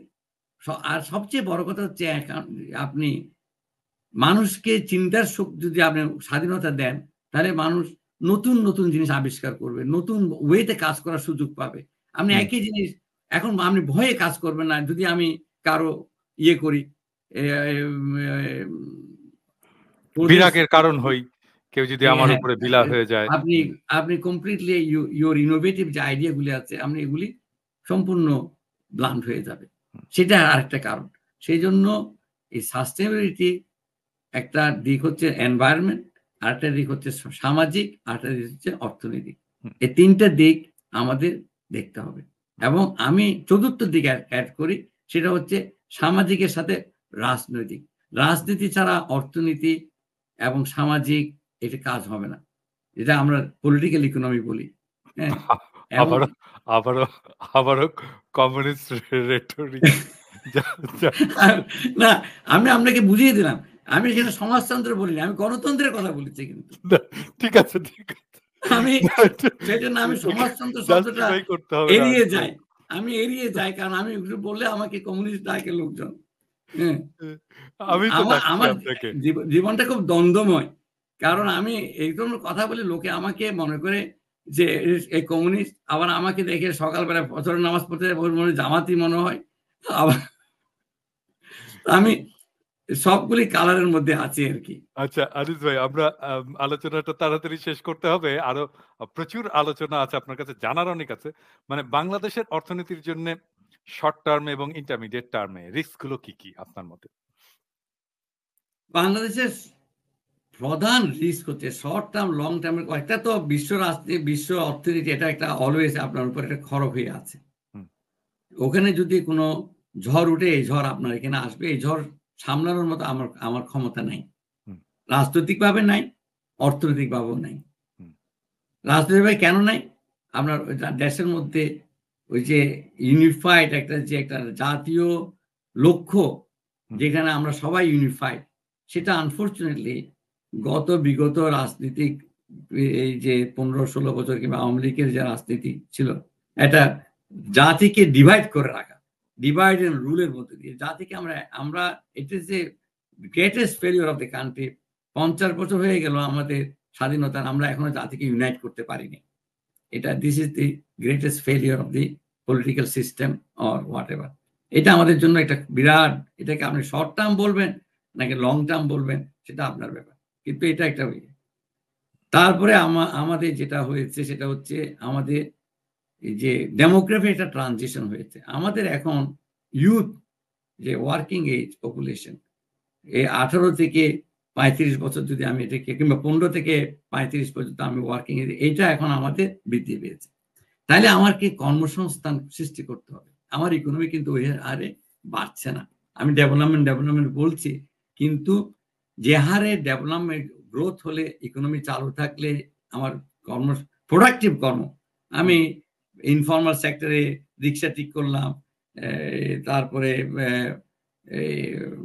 ঘরের কাজ করলাম, এটা না, productive decent job, productive and decent job সৃষ্টি করার যে রেট, সেটা বাংলাদেশের পক্ষে হচ্ছে না। এবং এটা হচ্ছে এখন তখন আমার ডেমোগ্রাফিক ডিভিডেন্ড যেটাকে আমরা বলি, সেটা কাস্ট হয়ে দাঁড়াচ্ছে, এবং সেটা কিন্তু আমরা দেখতে পাচ্ছি। এটা হচ্ছে বিগ ইস্যু। আপনি গার্মেন্ট এক্সপোর্ট বলেন, রেমিটেন্স বলেন, এগুলি উঠানামা করবে, এগুলি you can handle. This are tremor create করবে এগুলি। আমরা যেটাকে বলি যে জমির নিচে যে ফাটলগুলি হচ্ছে, এই ফাটলগুলি কিন্তু ধস করে পড়ে যাবেন আপনি খেয়াল না করলে। বৈষম্য বেড়েছে, প্রচন্ড বৈষম্য। আচ্ছা, করাপশনের কথা সবাই বলে, করাপশন ইজ এ ইস্যু, কিন্তু করাপশন ইকোনমিকে ক্ষতি তখনই করে। করাপশন কিন্তু ইনইকুয়ালিটির জন্য খুবই খারাপ, সাধারণ লোকের জন্য খারাপ, কিন্তু গ্রোথের জন্য, যদি এই টাকাটা, করাপ্ট টাকাটা, আমি আগেও বলেছি, যদি দেশে ইনভেস্ট হতো, তাহলে কোনো না কোনো জায়গায় একটা অগ্রগতি হতো, অর্থনৈতিক অগ্রগতি। প্রবলেম হয়ে গেছে দেশে প্রচুর টাকা বাইরে চলে গেছে, এবং এই ইলিট দেশটাকে তাদের দেশ মনে করছে না, উপনিবেশ মনে করে। মানে আগে যেরকম ব্রিটিশরা উপনিবেশ ছিল এখান থেকে নিয়ে যেত সম্পদ, তারা উপনিবেশ মনে করে বাংলাদেশকে। আমি একটা আপনাকে এক্সাম্পল দিই। In the 50s Philippine was the most advance south east Asian country, most advance, আর ইন্দোনেশিয়া ছিল লিস্ট অ্যাডভান্স কান্ট্রি। আপনার দুই জায়গাতেই স্বৈরাচারী সরকার আসলো, এখানে আসলো আপনার সুহার্তো, ওখানে আসলো মার্কোস, কোনো পরিবর্তন নেই। কিন্তু মার্কোস এসে চুরি করে টাকা পাচার করা শুরু করলো, আর সুহার্তোর কর্মীরা চুরি করে টাকাটা দেশে ইনভেস্ট করা শুরু করলো। সুহার্তো কখনো চিকিৎসার জন্য বাইরে যায়নি, সে দেশে একটা ভালো একটা সরকারি হসপিটাল করে যেখানে সে চিকিৎসা পায়, তার ছেলে মেয়েরা চিকিৎসা পায়। সাধারণ লোক পায় কিনা জানি না, কিন্তু সে এনশিওর করেছে। সিমিলারলি থাইল্যান্ডের রাজা কখনো বাইরে যায়নি চিকিৎসা করার জন্য, সে কোনো জায়গায় বেড়াতেও যায়নি, কদাচিৎ সে বিদেশে গিয়েছে। কিন্তু তখন আপনি যখন সিগন্যালিং দিচ্ছেন আপনার রাষ্ট্রপ্রধান যে আমি এই দেশে থাকবো, এই দেশে মরবো, এই দেশে চিকিৎসা করবো, তখন এই দেশের জন্য স্টেক ক্রিয়েট হয়। ফিলিপিনে স্টেকটা ক্রিয়েট হয়নি, যেটা আকিনোর আমল থেকে শুরু হয়েছে, মানুষ ফিরে আসছে। একিনো সেটা সৃষ্টি করেছে কিভাবে? আপনার ওই মার্কোসের চোরা টাকাটাকে আনার যে প্রতিজ্ঞা উনি নিয়েছে, আমার এটা এখনো চলছে। গত বছরও তার এই যে সংস্থা সে করে গেছে একিনো, নিয়ারলি আপনার $3 মিলিয়ন তার বাৎসরিক বাজেট, সম্পূর্ণ একটা ইন্ডিপেন্ডেন্ট অর্গানাইজেশন করে দিয়ে গেছে, এবং তারা কোথায় চুরি টাকা আছে সেটার পিছনে তার লেগে আছে। যা এটা একটা সিগন্যালিং, এটা জাস্টিসের সিগন্যাল দিচ্ছেন আপনি। আপনি ভবিষ্যতে যারা চুরি করবে তাদেরকে সাবধান করছেন, আপনি টাকাতে পারবে না, কোথায় বাঁচতে পারবে না। এগুলি হচ্ছে ইম্পর্টেন্ট সিগন্যালিং, আমাদেরকে শুরু করতে হবে। বাঁচতে চান, এটা করতে হবে আপনাকে ভবিষ্যতের জন্য। আচ্ছা, তারপরে ইউথকে এটা নিয়ে আমি ম্যাচ করেছি আপনার সাথে, আমি পার্সোনালি, আমি আপনার একটা টক শো আমি শুনেছি, আমি খুব লাইক করেছি। সেটা হচ্ছে আমাদেরকে ন্যাশনাল ডিফেন্স চালু করতে হবে, কম্পালসারি ন্যাশনাল ডিফেন্স 18 থেকে 22 বছরের ছেলেদেরকে। প্রায় 3 কোটির ইউথ আছে, ছেলে মেয়ে মিলে 1.5 কোটি করে। আপনি তাদেরকে দিবেন মিনিমাম ওয়েজ, যেটা 12,000 টাকা। তাহলে আপনি এটা অনেক বেনিফিট আছে। আপনি যখন গভর্নমেন্ট যখন এনশিওর করবে 12,000 টাকা মিনিমাম, তখন প্রাইভেট সেক্টরে বাধ্য হবে 12,000 টাকা দিতে, কারণ নাহলে ওরা কম্পিটিশন করে ওখানে এটা সেটা পারবে না। আপনি ওখানে 12,000 দিবেন, 12,000 টাকা দিবেন, ওদেরকে সকালবেলায় তুলে লেফট রাইট করে আপনি একটা ডিসিপ্লিন ওয়ার্কফোর্স সৃষ্টি করবেন। এই ট্রেনিং এর মধ্যে ভোকেশনাল ট্রেনিং থাকবে, কেউ ইলেকট্রিশিয়ান হবে, কেউ গাড়ির মেকানিক হবে, আমাদের ইঞ্জিনিয়ারিং করে সৈন্যরা বা আমাদের যারা আছেন ওদেরকে এই ট্রেনিং গুলি দিবেন, ভালো খাবে। ওরা যখন বের হবে তার মধ্যে দেখবেন অর্ধেকের বেশি আর ইউনিভার্সিটিতে যাইয়ে ভিড় করবে না, তারা সেলফ এমপ্লয়েড হয়ে যাবে। এইগুলি বিদেশে যেতে চায় একটা স্কিল ওয়ার্ক, ড্রাইভিং শিখবে, তারপর তারা বিদেশে তারা একটা স্কিল ওয়ার্ক ফোর্স যাবে। সবচেয়ে বড় কথা, একই সাথে আপনি ন্যাশনাল ডিফেন্সকে স্ট্রং করবেন। আমাদের পক্ষে আপনার টেকনোলজি দিয়ে যুদ্ধ করা দরকার নাই। আমাদের জনবল, আমাদের যে সাহস, আমাদের ইয়াং জেনারেশনের ওরা ঝাঁপিয়ে পড়তে পারে, এটা খুব কম। আপনি পুরা সাউথ এশিয়ার মধ্যে দেখেন, একমাত্র বাংলাদেশ এর জনগণ বারবার যুদ্ধ করেছে, বারবার বিপ্লব করেছে, বারবার গণজাগরণ হয়েছে। আপনি কোনো জায়গায় হয়নি। C-52-তে আপনার ভাষার জন্য আপনি রক্ত দিয়েছেন। আমি এই প্রসঙ্গে আপনাকে একটু ইন্টারাপ্ট করে একটু বলতে চাই, আনিস ভাই, আপনি তো খুবই ভালো ছাত্র ছিলেন। হ্যাঁ, আপনি রাজনীতি কেন করলেন? আপনি তো ক্যারিয়ার করবেন, আপনি পড়াশোনা করবেন, আপনি প্রফেসর হবেন অথবা কর্পোরেট জব করবেন। আপনি রাজনীতি কেন করলেন এত ভালো ছাত্র হয়ে? মানে আপনি খুবই ব্রাইট ছাত্র ছিলেন, কিন্তু পলিটিক্স কেন? একটা জিনিস বলে রাখি যে আমাদের পারিবারিকভাবে আমরা খুব একটু পলিটিক্যালি সজাগ ছিলাম। আমার বাবাও রাজনীতি করেছেন কিছুটা, যদিও উনি LMF ডাক্তার ছিলেন, রাজনীতির সাথে সম্পৃক্ত ছিলেন। আমার বড় ভগ্নিপতি প্রফেসর মমতাজউদ্দিন আহমেদ, আমরা ছিলেন নাম করেন নাট্যকার, উনি একজন বামপন্থী রাজনীতিবিদ ছিলেন, এবং উনি আমাদেরকে উনি যখন আমাদের বাড়িতে আসেন তখন ক্লাস 5-এর ছাত্র, উনি আমাদের রোল মডেল হয়ে দাঁড়ালেন। উনি আমাদেরকে এই যে মৌলানা ভাসানীর প্রতি আমাদের যে একটা ওনার রাজনীতি সম্পর্কে আমাদেরকে বলতেন, তা ন্যাচারালি তখন এটা আকৃষ্ট হয়েছে ওটার প্রতি।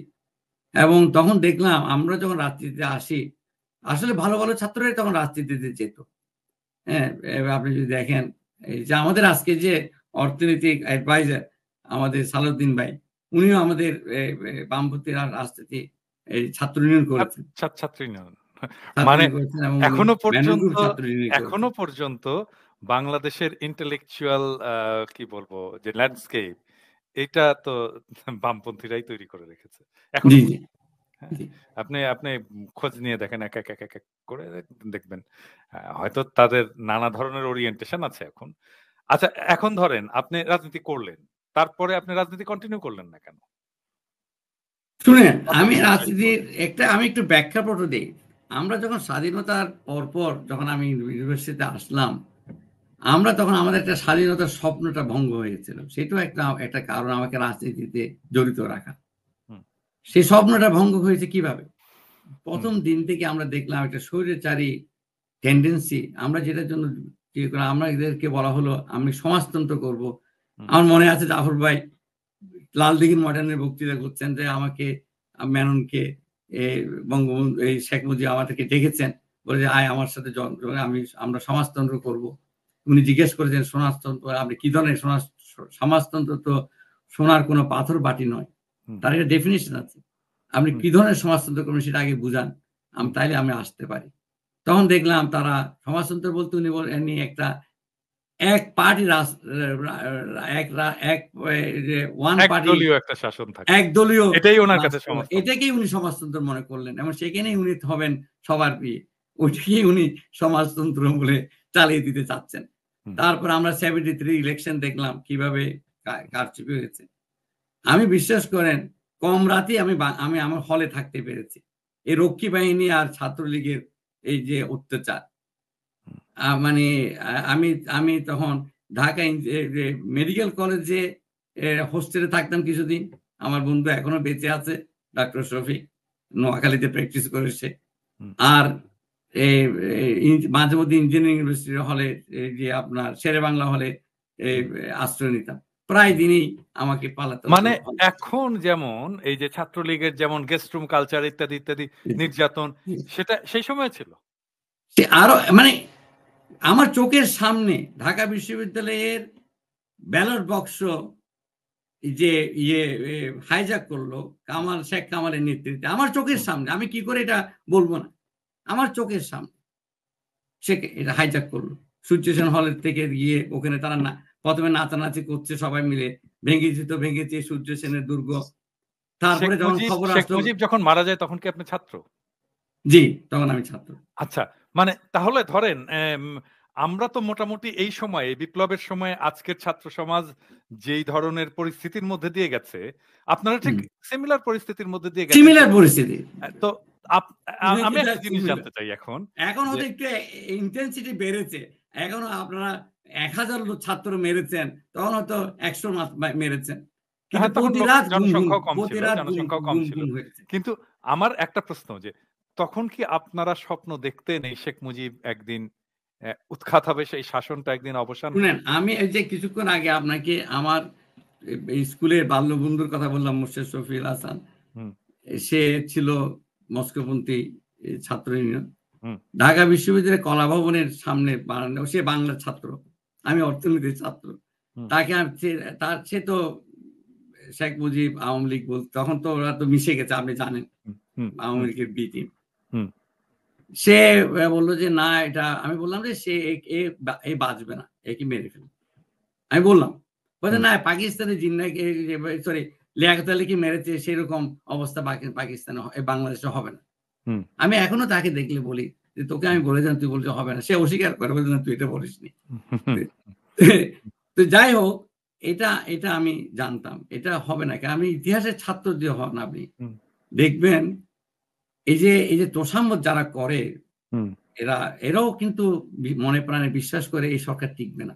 হুম, এটার একটা হুম, থিওরি আছে। হুম, একজন টার্কিশ ইকোনমিস্ট, তার নাম হচ্ছে তিমুর কুরআন, হুম, সে আমেরিকাতে থাকে। তিমুর হুম, কুরআনের থিওরি হচ্ছে প্রেফারেন্স ফলসিফিকেশন।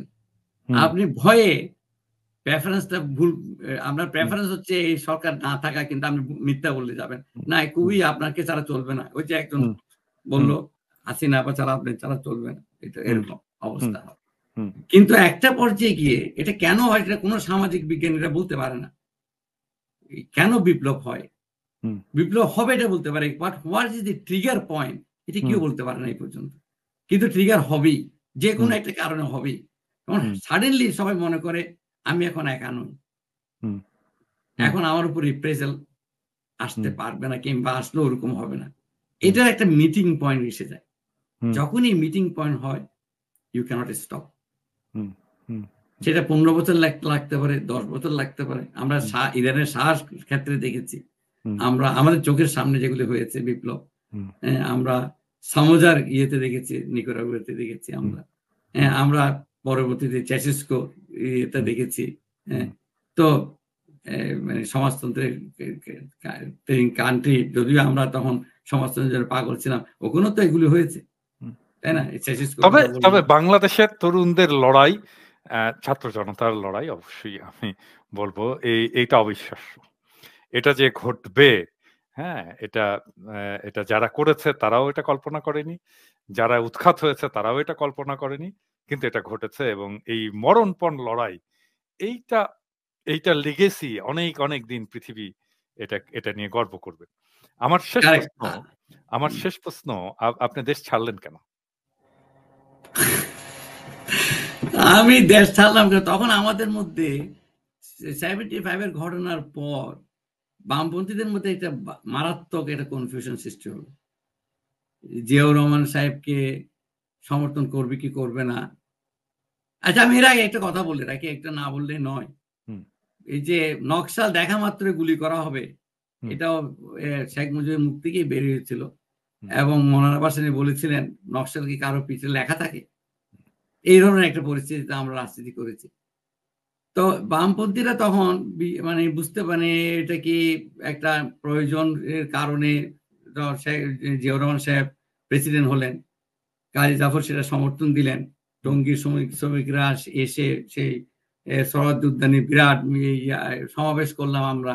হুম, এটা নিয়ে পার্টির মধ্যে নানান রকম ঘটনা এবং বিতর্ক। তার মধ্যে থেকে আমি আমি কমপ্লিটলি কনফিউজড। আমি আমি আই ওয়াজ কনফিউজড, কখনো এদিকে কখনো ওদিকে। তখন এক পর্যায়ে দেখলাম মনে হয় আর এদেশের রাজনীতির যে আশা নিয়ে, যে স্বপ্ন নিয়ে আমরা রাজনীতি করেছিলাম, স্বাধীন জনগণতান্ত্রিক পূর্ব বাংলা, ১৯৭০ সালে আমরা পল্টন থেকে ঘোষণা দিয়েছিলাম স্বাধীন জনগণতান্ত্রিক পূর্ব বাংলা। সেটার কারণে কাজী জাফরের ৭ বছর সশ্রম কারাদণ্ড হলো। হুম, উনি হুলিয়ায় থাকলেন। এখন দেখি, তবে অন রিফ্লেকশন আমার কাছে মনে হয় ওই সিদ্ধান্তটা সঠিক ছিল। জাফর ভাইয়ের সিদ্ধান্ত সঠিক ছিল। আমরা যদি ওইখানে থাকতাম, তাহলে জিয়াউর রহমান সাহেব শাহ আজিজের মতো লোকের কাছে যেতে হতো না, এবং বাংলাদেশ এটা নতুন একটা বাংলাদেশে পরিণত হতো বলে আমি এখন অন রিফ্লেকশন মনে করি। বা ওই সময়ে তারুণ্যের যে একটা অস্থিরতা, সে হুম। অস্থিরতার মধ্যে একটা কনফিউজড মাইন্ড নিয়ে আমি দেশ ত্যাগ করি। তখন লেখাপড়ায় মন দিলাম আবার। ফরচুনেটলি আমি যে ইউনিভার্সিটিতে গিয়ে পড়ালেখা করেছি ওটা খুব হেটেরোডক্স ডিপার্টমেন্ট ছিল। সেখানে আমি অ্যা প্রগতিশীল অ্যা অ্যা শিক্ষকদের আন্ডারে পড়ালেখা করেছি। হুম, সেটা আমি I still cherish that those days. তো হুম। এই হচ্ছে পার্সোনাল আমার ইতিহাস। আমার আমি শেষ প্রশ্নটা করব। আ এটা একটু আপনার কাছে আগেই আমি ক্ষমা চেয়ে নিই। এটা একটু ব্যক্তিগত প্রশ্ন হবে। কিন্তু আমি এই প্রশ্নটা করার যে এম ক এম করার যে আগ্রহ, এটাকে আমি চাপা দিয়ে রাখতে পারিনি। আমার বিশ্বাস যে আ আমার দর্শকেরাও প্রবাবলি এই একই প্রশ্ন তাদের মনের মধ্যে রেখেছে। আম সেটা হচ্ছে যে আপনি বামপন্থী ব্যাকগ্রাউন্ড নিয়ে বামপন্থী রাজনীতি করেছেন। কমিউনিস্ট ব্যাকগ্রাউন্ড এর রাজনীতি করেছেন। অ্যা আপনার ওই সময়ে কি আপনি যখন এই বামপন্থী রাজনীতি করছেন, তখন কি আপনি নাস্তিক ছিলেন? আমি নাস্তিক ছিলাম কিনা জানি না, we are in a very confuse mind. তবে মৌলানা ভাসানী আমাদের কাছে কিন্তু একটা বিরাট একটা মানে আদর্শের কারণ। উনি তো নাস্তিক ছিলেন না, উনি কিন্তু গণমানুষের কথা বলে যাচ্ছেন। আমি যখন বিদেশে গেলাম, আমাকে একজন লোক বললেন, বলছে তোমাদের দেশে তোমরা একজন নেতার মূল্যায়ন করতে জানো নাই। আমি যে কে? বলছে সে তো মডার্ন ডে সাহাবা। আমি কি বলেন মডার্ন ডে সাহাবা?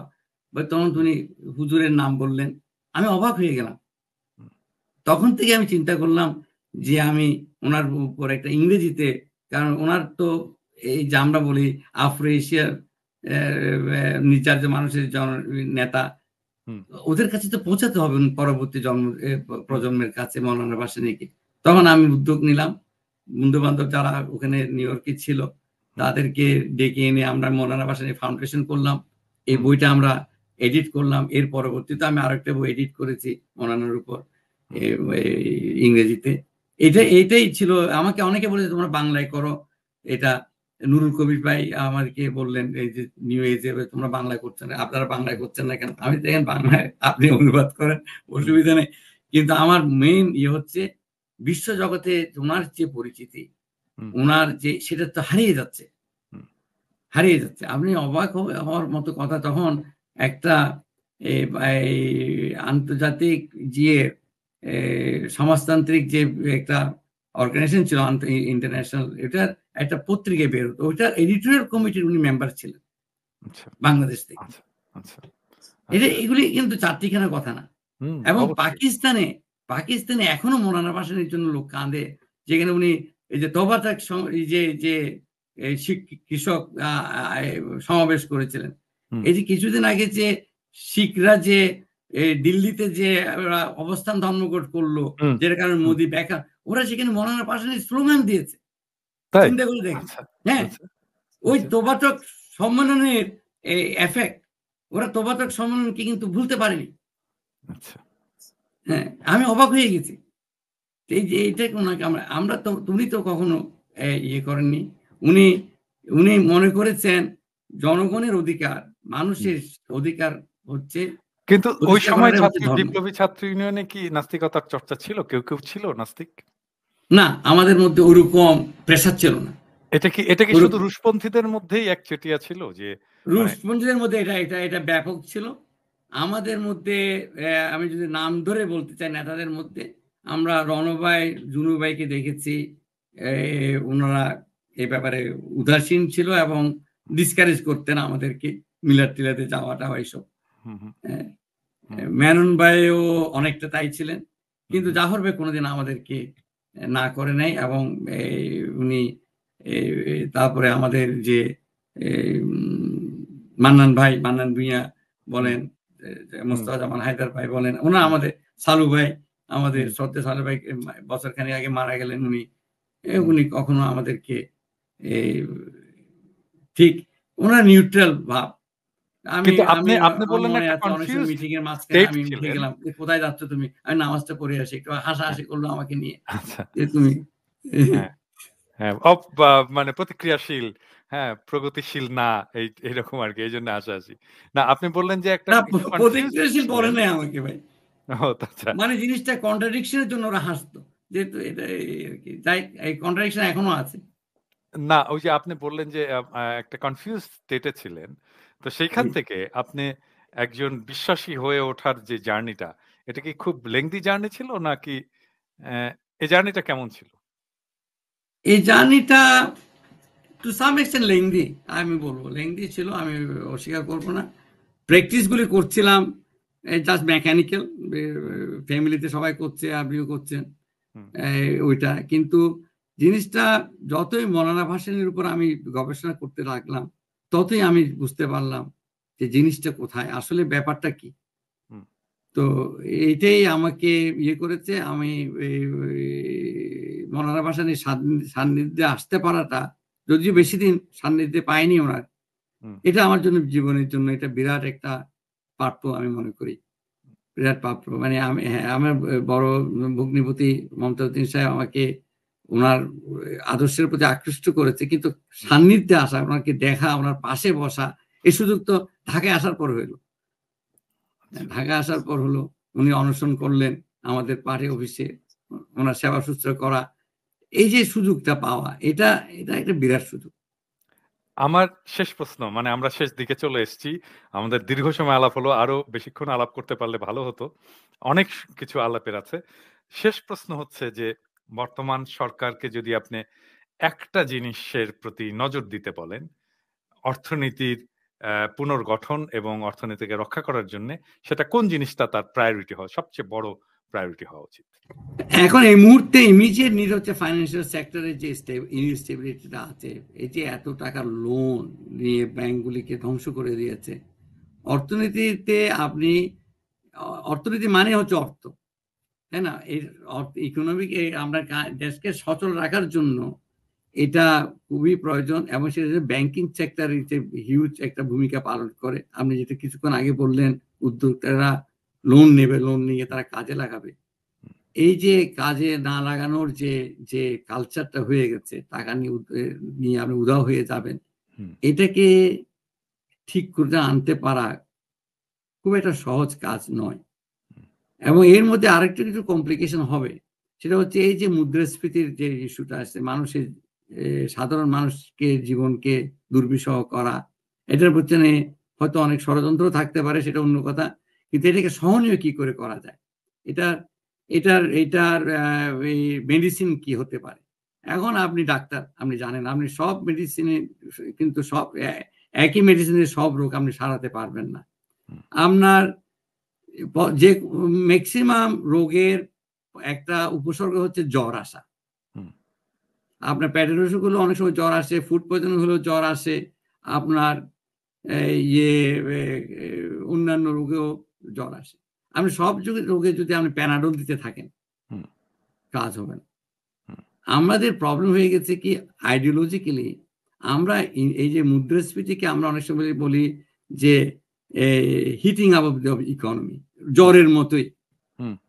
এই জ্বরটা ভালো কারণে হতে পারে। আমি যদি ইকোনমি দ্রুত গতিতে চলে, ঘর্ষণের কারণে একটা উত্তাপ সৃষ্টি হবে। এই উত্তাপটি আপনাকে সহ্য করতে হবে কিছুদিন। যেমন আমরা দেখেছি কোরিয়াতে, ইন্দোনেশিয়াতে, যখন ইকোনমি 7, 8, 9% করে করতে, ওদের ইনফ্লেশন রেট 11, 10, 12% হচ্ছে। এতে করে কিছু অসুবিধা হয়, কিন্তু এটা আপনি এখন যদি আপনি ওই সময় বলেন না, আমি এটাকে দাবিয়ে রাখবো, আমি ঘোড়াকে অত দূরে চলতে দেবো না, তাহলে আপনার ইকোনমি স্লো হয়ে আসবে। এতে করে অনেকে, আমি কিছুক্ষণ আগে আমি আমাদের ইউথ আনএমপ্লয়মেন্টের কথা বলেছি। আপনাকে এই ইকোনমিকে অনেক দ্রুত নিতে হবে। দ্রুত নিতে গেলে আপনাকে কিছুটা, আপনাকে জ্বর আসবেই, এবং এই জ্বরের কারণগুলি বুঝতে হবে। এই যে এখন ফ্লাড হলো, এই জন্য এটা ইকোনমি দ্রুত করার যে কারণে না, বিশ্ববাজারে দাম বেড়ে গেছে, এটার জন্য আপনার এটা এফেক্ট হবে। বিশ্ববাজারে আপনার এই যে যুদ্ধ লেগেছে ইউক্রেনে, সেখান থেকে মুদ্রা, আপনার ফুডের দাম বেড়েছে, এটার এফেক্ট এখানে হবে। এটা আপনি মুদ্রা সংকোচন নীতি দিয়ে কি করে ইয়ে করবেন, আপনি ইয়ে করেন। এখন আপনি সব জায়গায় এইটাকে যদি ইনফ্লেশনকে 5% মধ্যে রাখতে হবে, 2% মধ্যে রাখতে, এইটার তথ্যটা আপনাকে দিল কে? এর ইম্পেরিক্যাল ভিত্তি কি? এটার কোনো ভিত্তি নাই, এটা জাস্ট আইডিওলজিক্যাল। এইটা থেকে বের হওয়া, আসতে পারা আমাদের সনাতন অর্থনীতিবিদদের জন্য খুবই ডিফিকাল্ট। আমি এই আরেকটা পেপার আপনার পাঠানো উচিত ছিল, আমি রিসেন্টলি আরেকটা পেপার করেছি, এই ইনফ্লেশন একটা ডেভেলপ কান্ট্রির জন্য করেছি, একটা ডেভেলপিং কান্ট্রির জন্য করেছি। আমি অর্ধ শতবৎসরের আমি দিয়েছি, ডেটা দিয়েছি, বিশ্বের বিভিন্ন দেশের ডেটা দিয়েছি। কোনো জায়গায় 10 to 11% ইনফ্লেশনে ইকোনমির ক্ষতি হয়েছে, ধসে পড়েছে, এটার কোনো প্রমাণ নেই। Not a single evidence. আমি এখন এখানে আপনার প্রোগ্রামে চ্যালেঞ্জ দিয়ে বলছি, not a single evidence. Higher inflation, hyper inflation যেটা বলি, অ্যাবাভ 40-50% ইজ ব্যাড। এবং এই কেসগুলো খুব রেয়ার, এই কেসগুলো খুব রেয়ার। এবং এই কেসগুলি হয় যখন পুরো আপনার পলিটিক্যাল ক্রাইসিসে পুরো দেশ ভেঙে পড়ে, যেমন আপনার সোভিয়েত ইউনিয়ন ভাঙার পরে হয়েছে। এবং এগুলি খুব শর্ট লিভ। ইরানের বিপ্লবের পরে হয়েছে, নিকারাগুয়ের বিপ্লবের পরে হয়েছে ওখানে। তো এখানে এগুলি খুব শর্ট লিভ, 1-1.5 মাসের মধ্যে এগুলি চলে যায়। এটার জন্য আপনি ইকোনমিকে আবার বলবেন short term pain for long term gain, এগুলি তাত্ত্বিক কথা, এগুলি আইডিওলজিক্যাল। এটা একটা বিরাট চ্যালেঞ্জ রয়ে গেছে বাংলাদেশে। কারণ আনফর্চুনেটলি আমরা এই চিন্তাধারা থেকে, উইথ অল রেসপেক্ট, আমি নাম বলবো না, আমার থেকে অনেক সিনিয়র ইকোনমিস্টরা আছেন, কিন্তু আমার সাথে যদি ওনারা বসেন, আমাকে ওনাদের আমি দাবি করব যে আপনারা আমাকে ডেটা দেন, আমাকে বাংলাদেশের কন্টেক্সটে ডেটা দেখান যে ইনফ্লেশন যখন 7, 8, 9, 10% হয়েছে, ইকোনমি ধ্বংস হয়ে গেছে, ইকোনমি গ্রোথ হয়নি। এটা একটা ভুল ডায়াগনোসিসের একটা বিরাট রিস্ক আমাদের মধ্যে আছে। আপনি যদি এখন ইকোনমি স্লো করে দেন, অলরেডি মানুষ, আপনাকে চুজ করতে হবে, পয়সা বেশি দিয়ে কিনবেন নাকি চাকরি হারাবেন, কোনটার মধ্যে হচ্ছে, কোনটা ইজ ওয়ার্স। আপনি এখন হয়তো ইনকাম আছে, কিছু পয়সা বেশি খরচা করে, এবং এটাকে অন্যভাবে সমাধান করা যায়, যেটা হচ্ছে public provisioning of basic needs, public transport বাড়ান। আপনি যে লোন নিয়েছেন, লোন দিয়ে তো এটা করা উচিত ছিল। আপনি মেট্রো রেল করেছেন, এখান থেকে কত কোটি টাকা চুরি করেছেন, চুরিটা বন্ধ করেন। তারপরেও তো গণপরিবহন যেটাকে বলি আমরা, সেটা তো কোনো অবস্থাই নাই, তাই না? মানে আপনি বাড়ি করেন, চাইলে তো সব জায়গায় আপনি জেলখানা না করে আপনি সাধারণ লোকের জন্য বাড়ি করেন, ছোট ছোট বাড়ি করেন। আপনি করেছেন কাশিমপুর জেল। হ্যাঁ, তো এটা না করে আপনি এই স্বাস্থ্য ক্ষেত্রে আপনি প্রাইভেট সেক্টরে বড় বড় হসপিটাল না করে কিউরেটিভ প্রিভেন্টিভ হেলথে যান, প্রাইমারি হেলথ, যেটা জাফরুল্লাহ সাহেব বলেছে, যেটা WHO 1978 আলমাটি ডিক্লারেশনে যান, আপনি তো জানেন, সেখানে যান, আপনি ওগুলি করেন, তাহলে তো আপনি মুদ্রাস্ফীতি হয় না। আমি মুদ্রাস্ফীতি, আমি কস্ট অফ লিভিং ক্রাইসিস হয় না। আপনি 11-12% ইনফ্লেশন, আপনি বাড়ি ভাড়া যদি আপনাকে দিতে না হয়, কিংবা সাবসিডাইজ যদি দিতে হয়, যেহেতু আপনি এই সরকারি প্রোভাইডেড বাড়িতে আছেন, হ্যাঁ, আমাদের তো খাস জমির অভাব নেই, আপনি সেখানে করেননি কেন? এটা বিভিন্নভাবে এটাকে ডিল করা যায়। কস্ট অফ লিভিং ক্রাইসিস আমাদের হবেই, যেহেতু আমরা ইম্পোর্ট ডিপেন্ডেন্ট কান্ট্রি, আমরা এগ্রিকালচার ডিপেন্ডেন্ট কান্ট্রি। এই ফ্লাড, তুফান, এগুলি হবে, আমাদের সাময়িক এই বিভিন্ন সময় শক হবে ইকোনমিতে, এবং আমাদের মুদ্রাস্ফীতির মূল কারণ হচ্ছে শক লাইক দিস। আর যদি আপনি চুরি চামারি মুদ্রা এগুলি বন্ধ করতে পারেন, চাঁদাবাজি বন্ধ করতে পারেন, চাঁদাবাজি is a big component of the price. তা আপনি এখানে মুদ্রা সংকোচন করে আপনি ইন্টারেস্টের 8%, 9% বাড়াই দিলেন, যার ক্ষুদ্র ব্যবসায়ীরা এখন ক্ষতিগ্রস্ত হবে, আপনি আরো জব লুজ করবেন। কারা লাভবান হবে? যাদের ব্যাংকে সেভিং আছে। এটা কাদের আছে? গরিব লোকের সেভিং আছে। মুদ্রাস্ফীতি হলে কিন্তু গরিব লোকের লাভ হয়, কারণ তারা ঋণগ্রস্ত, ঋণের রিয়েল বোঝাটা কমে আসে, real value of the debt কমে আসে, গরিবরা কিন্তু লাভবান হয় মুদ্রাস্ফীতি দিয়ে, বুঝছেন? কারণ ওদের তো লাক্সারি, ম্যাক্সিমাম তো লাক্সারি আইটেম, তাই না? এই যে এগুলি আপনাকে পলিটিক্যাল, এই যে আপনি তো বলবেন আপনি লেফটের কথা বলছেন, এগুলি পলিটিক্যাল ইকোনমিক ডিসিশন। এগুলি না, আমি বলি না যে লেফটের সবকিছু খারাপ, বলি না, ডেফিনেটলি লেফটদের কন্ট্রিবিউশন আছে, লেফটদের চিন্তা, লেফটদের বাংলাদেশে লেফটদেরকে ধরেন দেখা, মানে কেন বাংলাদেশের লেফটরা রাজনীতি করতে পারলো না ফাইনালি, এর কারণটা তো একটাই, যে তারা ধর্মটাকে শত্রু ভাবা শুরু করলো, হ্যাঁ, এবং ধার্মিক মানুষদেরকে শত্রু ভাবা শুরু করলো, এবং নাস্তিকতার চর্চাটাকেই তারা তাদের পলিটিক্যাল এজেন্ডা হিসেবে, প্রাইমারি পলিটিক্যাল এজেন্ডা হিসেবে গ্রহণ করলো। সবাই না, একটা বড় অংশ, মানে ধরেন সিপিবি ঘরানার রাজনীতিবিদরা তো একটা বড় অংশ। তো এই কারণেই তো বাংলাদেশের মানুষ বামপন্থা থেকে দৃষ্টি সরিয়ে নিল। বাট স্টিল এটাও স্বীকার করতে হবে যে পাশাপাশি এইরকম একটা জায়গা থেকেও যারা উঠে এসছে, ধরেন আপনি উঠে এসছেন সেই বাম রাজনীতি থেকে, তাই না? আমিও তো বাম রাজনীতির ব্যাকগ্রাউন্ড থেকে উঠে এসছি, তাই না? তো আমাকে এটা টু সাম এক্সটেন্ট বাংলাদেশের মানুষ গ্রহণ করেছে আমার অ্যাক্টিভিজমকে, যদিও আমি বাম না এখন, বাট স্টিল বাম ব্যাকগ্রাউন্ড থেকে তো এসেছি, ওই ট্রেনিংটা তো আমার আছে আমার ভিতরে। তো আনিস ভাই, থ্যাংক ইউ ভেরি মাচ। আপনার এই আমাদের আমি একটা কথা এখানে অ্যাড করতে চাইবেন নাকি, আমাদের বামদের সবচেয়ে গ্রেটেস্ট ফেলিয়ার হচ্ছে মৌলানা ভাসানীকে মূল্যায়ন করতে না পারা। ওনাকে আমরা কমিউনিস্ট মনে করা, উনি কিন্তু কমিউনিস্ট ছিলেন না।